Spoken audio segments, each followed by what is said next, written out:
Hi mga kagurang, ako pala si Jose Postanes, ang iyong kagurang OFW. Magluto tag paliya na magisa ta.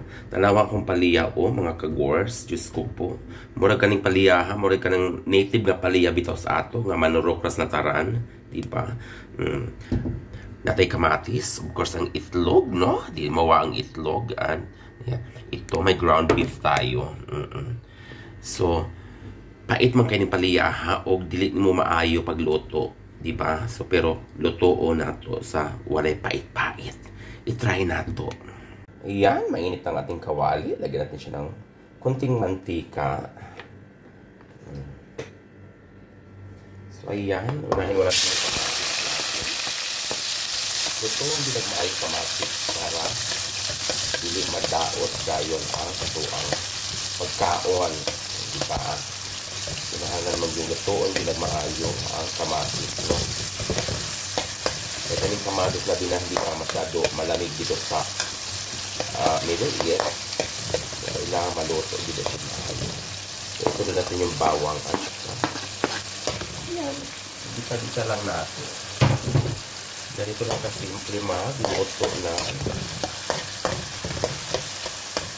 ang palaya.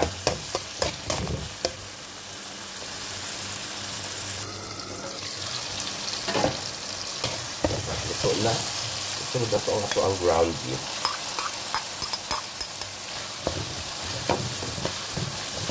Ito lang.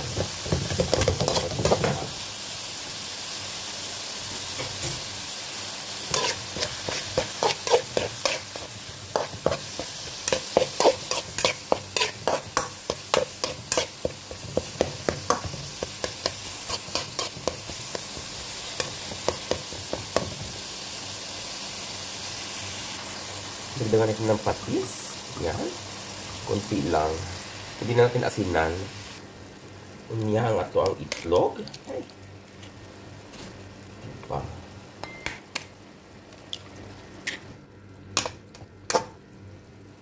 Takan muna natin. Ayun. Luto na siya. Ang ato ang paliya. Yan. Takpan natin. Dili na to siya kutawon. Dili na to kurawon. Takpan lang. Taran, luto na ang atong ginisang paliya. Karon ato na siyang ukayon. Ganyan lang ang pag-ukay. Ngun ana ra niya katayin na nimo ang katayin na nimo ang kalayo. Patja ang kaladyo, no? Mao ra kadyo na ingon ana ra gyud na sidya. Mga unta. Ayan o. Diba? Kita nyo yan. Atong tilawan ng ato ang gilutong paliya.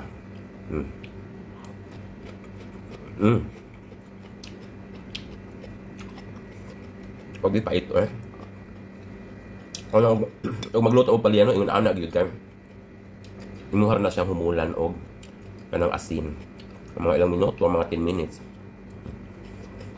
Lami kayo. Tama ra kayong pagkatimplada. Kagumkum pag kain paliya. May kalami. Makarelate ang mga ka-OFW ko rin, mga kagurang OFW na tipid-tipid meals.